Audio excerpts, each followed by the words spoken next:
The military hospital near Rostov-on-Don was shrouded in a heavy, exhausted silence. Machines beeped, nurses shuffled, and young soldiers stared at sterile ceilings, haunted by pain and memories. Maria Santos, a Filipino contract nurse, moved quietly among them, her own homesickness echoing the soldiers' loneliness. She missed Manila's chaos, the warmth of home, and felt the Russian winter pressing on her spirit. One bleak evening, Maria remembered the remedy for low spirits back home: karaoke. She had her old tablet loaded with Filipino songs, a digital link to her world. The idea of bringing karaoke into the ward seemed risky, even foolish. Military hospitals were places of rules and solemnity, not singing. But as she watched a 19-year-old soldier lost in despair, Maria realized the silence was a void that needed filling. She wondered, could a simple song make a difference here? The risk felt enormous, but the emptiness was worse. Sometimes, the only way to fight a void is to fill it with sound. Maria decided to try, hoping music could spark something in the silence. That night, a quiet resolve took root.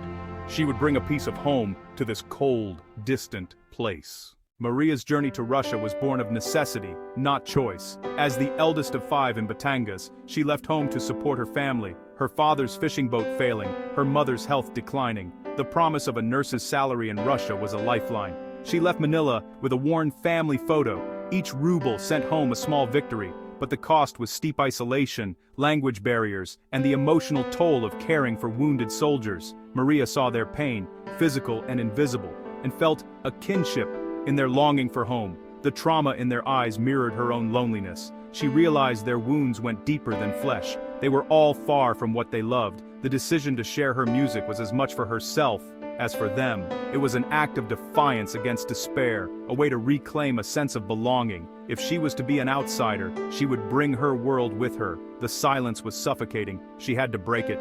Maria's gamble was simple: offer a song and hope it could heal. Sometimes, a small act of courage is the only way to push back against the darkness. Before Russia, Maria spent 3 months in Helsinki for orientation. The city's order and quiet were a shock, so different from the Philippines' warmth and noise. She learned to navigate trams, say kitos, and adapt to a culture of personal space and silence. The loneliness was profound, but it taught her resilience and the art of reading unspoken cues. In Helsinki, she noticed music's unique power. Even the reserved Finns gathered for street performers and tapped along in cafes. Music, she realized, was a universal language. This lesson prepared her for the isolation in Russia. The experience sharpened her empathy and gave her the courage to believe a song could bridge any gap. In the quiet streets of Helsinki, Maria learned that sometimes music speaks when words cannot. The turning point came on a quiet Tuesday night. Maria approached Dmitry, a silent young soldier, and showed him her tablet. "It's music from my home," she said in careful Russian. Dmitry shrugged, curious. Maria played Pusong Bato, a Filipino ballad about heartbreak and hope. The tinny melody filled the ward, drawing the attention of other soldiers.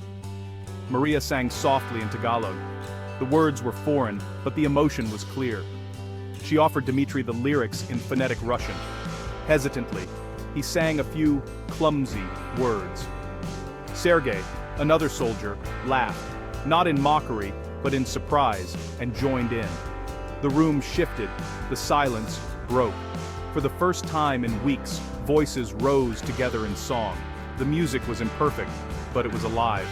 The ward, once heavy with despair, felt lighter. Maria's small act had sparked something real.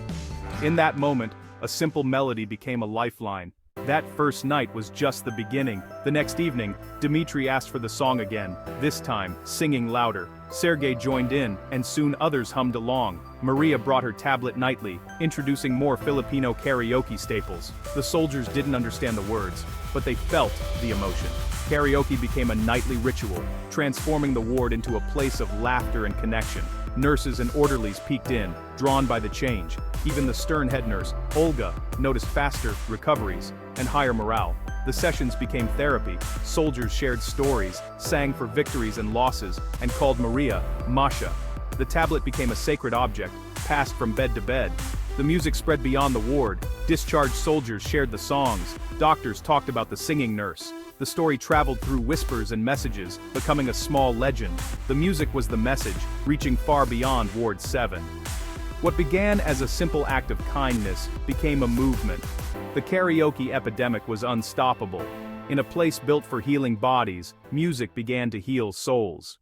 The music didn't stay in the hospital. Alexei, a quiet soldier and karaoke enthusiast, brought it to his barracks after discharge. The silence there was as heavy as in the ward. Alexei set up a projector and microphone, found the karaoke tracks online, and sang Pusong Bato in the common room. At first, his comrades thought he was odd, but a few recognized the tune and joined in. Soon, others gathered, drawn by the raw emotion and catchy melody.